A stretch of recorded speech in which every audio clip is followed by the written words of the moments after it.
Hello people, my name is Eva, welcome to a new video, and today I'm going to talk about the books that I read and DNF'd in 2023. So I managed to read over 20 books last year, which is a huge achievement for me.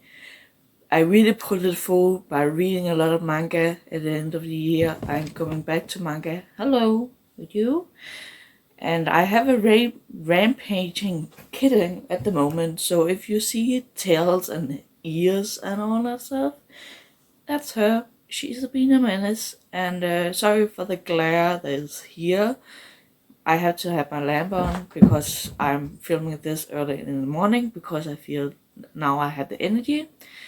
So I will start with the books. I have written them down here because some of the books I don't own anymore.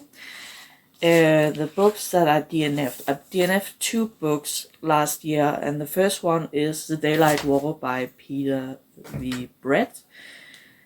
I just found it not to be interested in it anymore, and I just didn't like the character. This is the third book in the Demon Cycle series.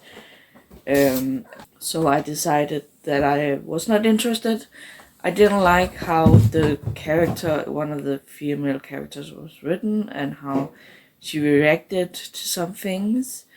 I just didn't want it anymore. So the next one is The Rogue Queen by Emily It'll something. I don't remember. I will put the book up on the screen. I just was not interested anymore. I read a few chapters of it and I was like, no, I don't want it to read it anymore. So that one I also DNF'd. So to some other books that I don't own anymore is The Hand of the Sun King by G.T. Greathouse, I think. Lisa? Why is she always like this? I don't know. I found this book boring. I loved the last 10 chapters of it, but the rest of it was a little boring. There was something in how the story was structured, I think, that could have been done differently. So I gave it 3 stars, and I have a rule that if I only give the books 3 stars and it is not part of a series that I'm interested in, I'm going to unhaul it. So that's why I don't have it anymore. And so it was just a little, but I definitely want to read more from this author because I really like the writing style. So if they come out with more books, I'm definitely going to pick them up. Is there anyone thinks so? Yes, let's go on to the books that I actually have. So the last book that I managed to finish last year. Oh, that reminds me. I forgot about that one.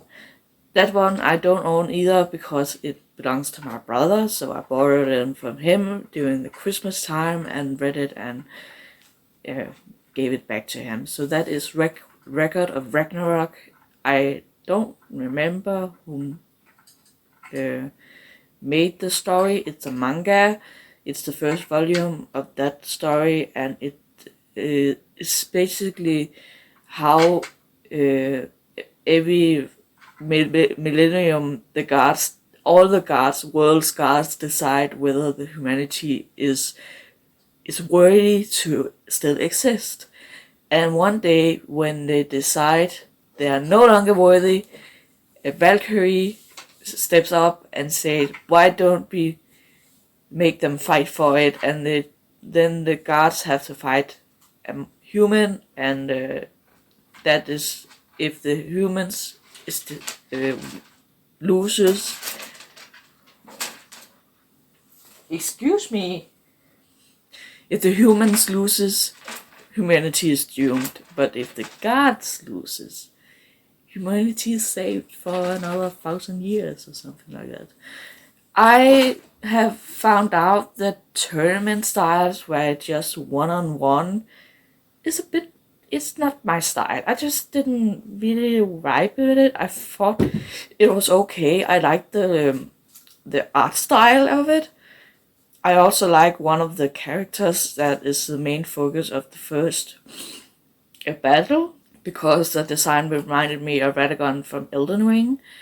So that was pretty cool. I gave it 3 stars, 3.5. As I said, I'm not interested in continuing the story from there. So the series was the Record of Ragnarok series is DNF'd on my side, but it was a okay manga. So then the second last book that I managed to read is Vinland Saga Volume 1.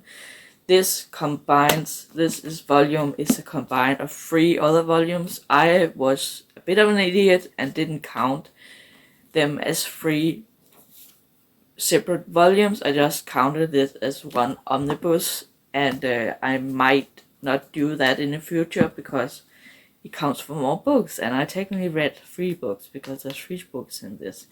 This one is about a young boy who seeks revenge for the death of his father. He's working with a band of Vikings, and he's fighting for revenge and hopefully to read this mysterious land called Vinland.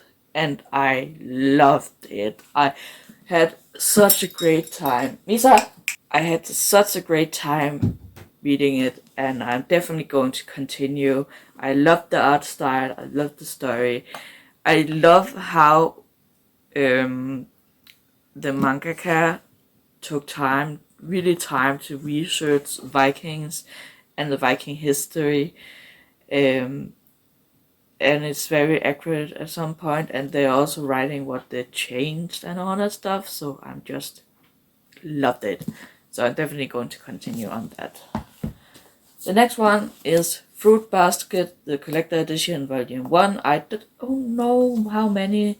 I think there's also 2 or 3 volumes in this one.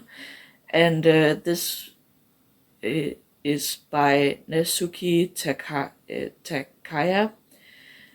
This one I wanted to read. I bought it last year when I had a trip to Aarhus.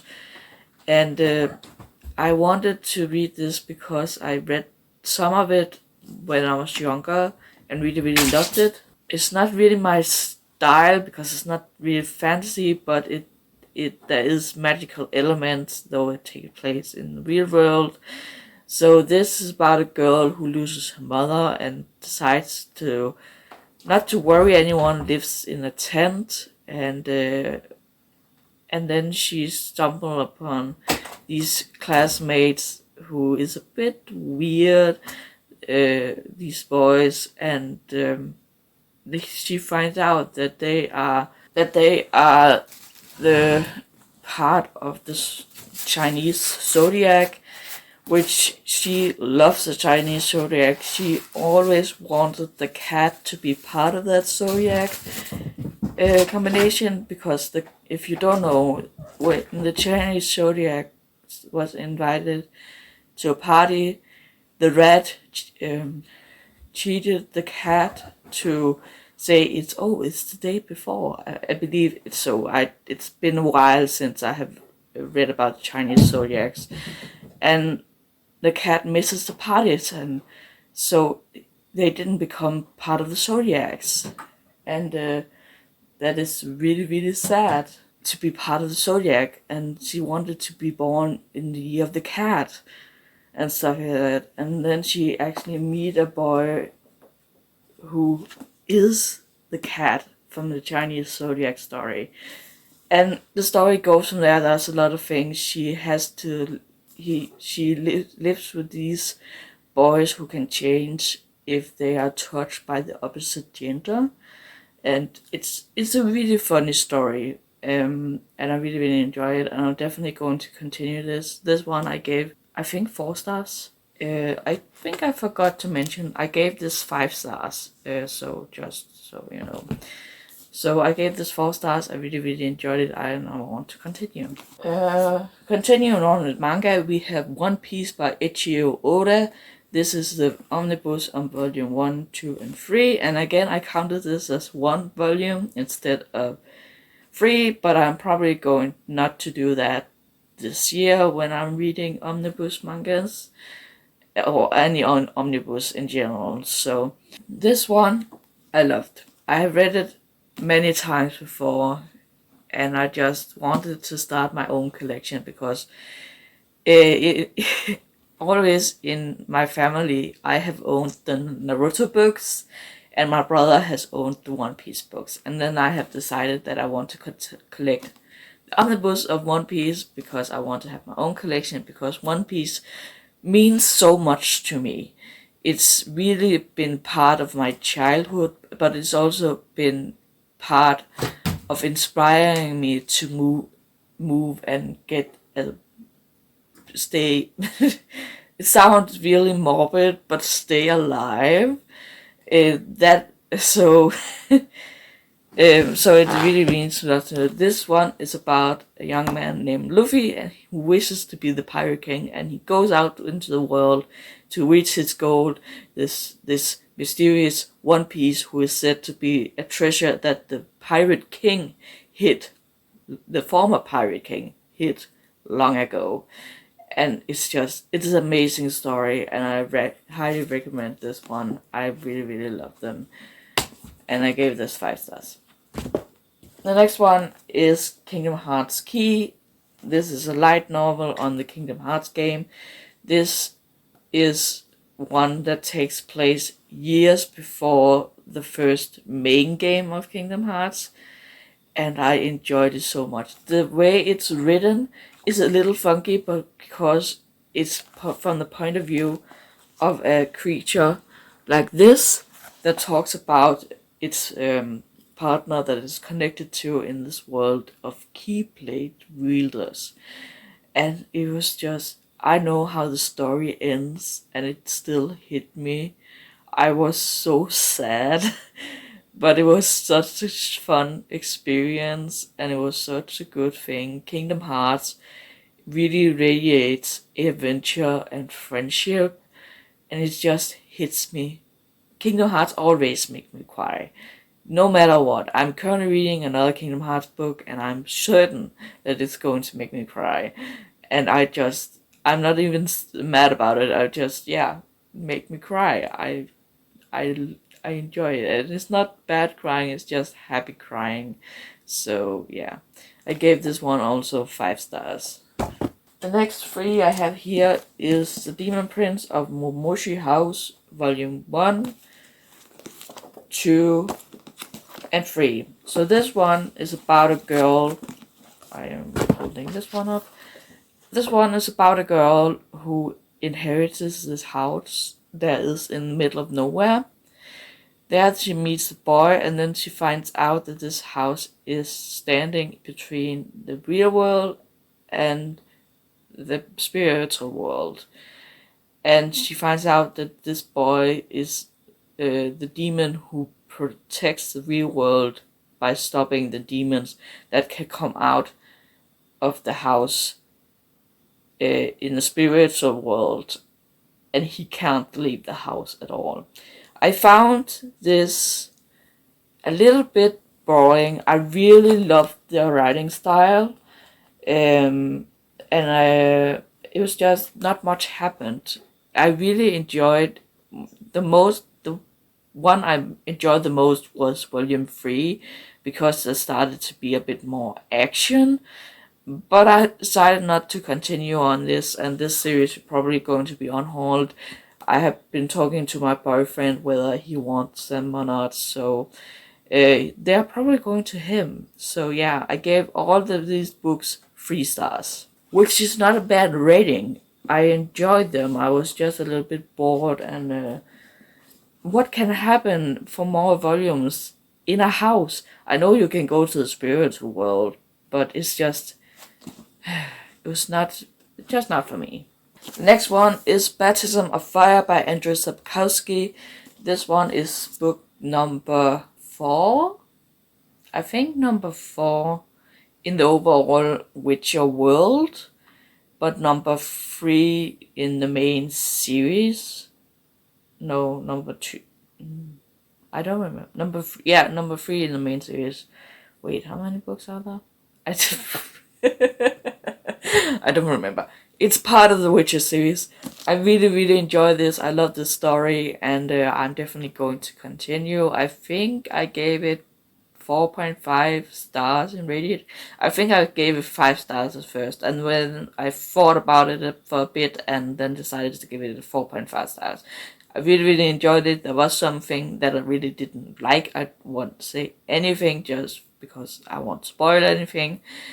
But I really, really enjoyed it. I love Geralt. He is an amazing character, and I really want to continue on with this series because I have heard that the author of the series is writing a new book set in this world, so I'm so excited. The next 2 books is part of the series, and that is Vølvens Vej by Anne-Marie Vedsø Olsen. This one is a Danish fantasy taking place in a Denmark-like world. It's filled with Norse mythology, and you're following this girl who is able to see things and get visions, and when she is to be when a high priestess is trying to get her killed, she has to go on this long adventure to find out who she really is and learn her powers. This one is the first one. It's called Snehild, and this one is the second one. It's called Misselten. I loved them both. I really, really enjoyed them.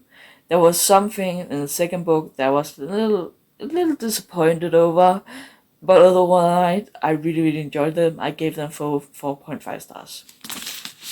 Then we have Daughter of No World by Carissa Broadbent. This is the first book in the War of Lost Heart series, and I really enjoyed this book. It was so amazingly written. I'm currently reading the second book, and I really enjoyed that one too. So far, at least. I just really love Tassana and Mac's relationships and how they build up. It is a fantasy series with a subplot of a bit of romance, and the romance it first comes officially towards the end of this book, but I really, really enjoy it.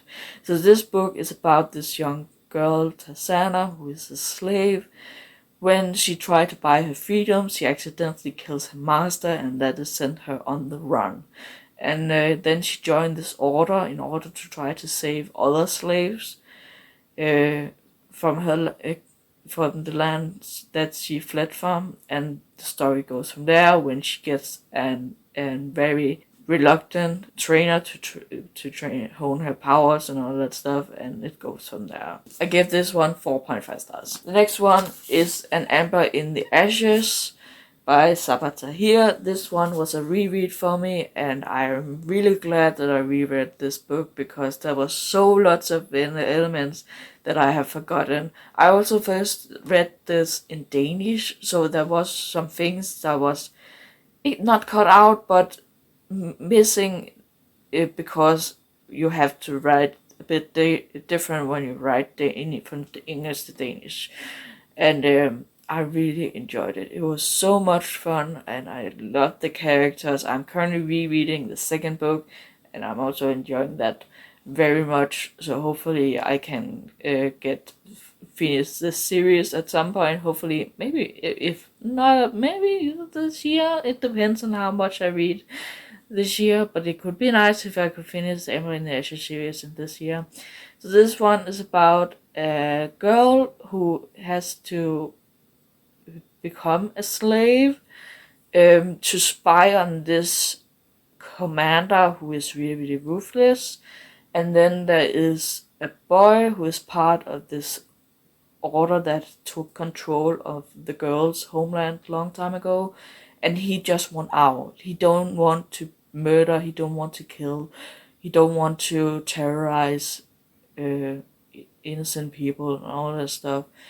and when their worlds collide, they have to work together to survive. And it's such a good story. I really, really enjoyed it. I believe I gave this 4.5 stars, maybe 5 stars. I don't remember. It's been a while. So I really, really enjoyed it. And we are down to our last 3 books. Nice. Then we have Grandmaster of Demonic Conversation by Mo Shang Chong Shu. Sorry if I mispronounced that. This one is about a man who was renowned for he was famous for his talent, of the most talent in his generation. When he then goes to do a lot of stuff involving demonic conversations, and then he's later killed, and then he's very much famous in present time when he awakens in the body of another and finds out that this body belongs to a man who wants vengeance for his family, and wants Wei Wuxian, the main character, to do the deed. And it goes from there when he meets old friends and old enemies, and I had so much fun. It was just a really, really good time. I believe I gave this 4.5 stars also. A lot of 4.5 stars this year. But I really, really enjoyed it, and I can't wait to get on. And it's really, really easy reading.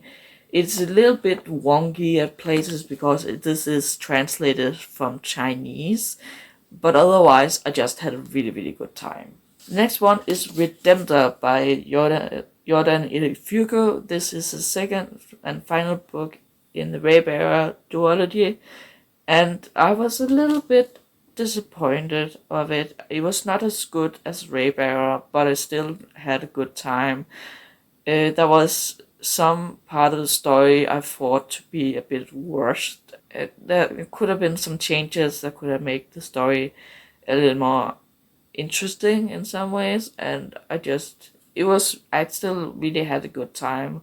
I also gave this 4.5 stars or 4 stars, and Waybearer is about this girl who wishes to be loved by her mother, or the person mostly known as the lady, when she has to do this task to kill the prince and become part of his Waybearers, because with Waybearers, it's been a while since I read the story, so sorry if I get some of this wrong, but the Waybearers is kind of a protection and counselors for the prince or the king, and also kind of lives for so the prince can't die of anything, and she has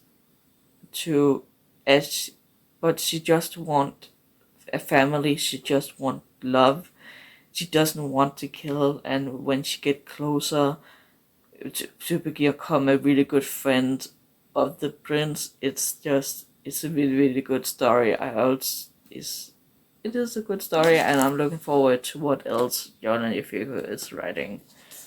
And the last book, I am losing my voice, I apologize, is Blood Sign by Deborah Fairley.